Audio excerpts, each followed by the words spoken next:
Terungkap aib Ariel Noah, ex Luna Maya ngaku sering lakukan hal ini dan alami insiden lucu di angkot. Ariel Noah tampaknya tak malu kuliti aibnya sendiri saat SMP. Ternyata Ariel Noah ngaku sering bolos les hingga harus ditolong emak-emak saat alami insiden lucu di angkot. Sosok musisi Ariel Noah kini memang diketahui sudah memiliki nama besar di dunia musik tanah air. Bahkan kemanapun dirinya pergi, orang akan dengan mudahnya mengenali wajah Ariel Noah. Namun siapa sangka di balik ketenaran yang kini direngkuhnya, Ariel Noah memiliki masa lalu yang bak orang pada umumnya. Saat masih duduk di bangku SMP, sosok mantan Luna Maya Ariel Noah ternyata kerap buat masalah.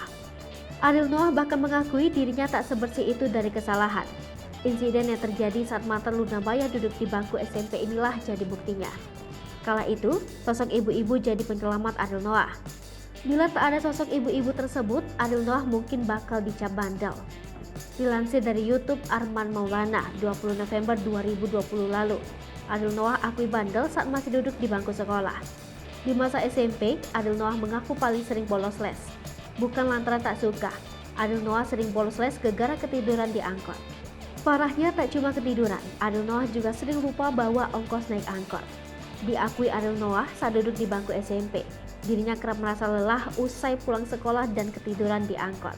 Apesnya, Ariel Noah juga kerap lupa bawa ongkos angkot yang sudah disediakan orang tuanya. Daripada kabur, Ariel Noah acap kali minta tolong ibu-ibu yang satu angkot dengannya untuk membayar ongkos angkotnya.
Hai pemirsa Sri Popo TV, jangan lupa komen, like, dan subscribe, serta tonton terus berita-berita terupdate lainnya ya.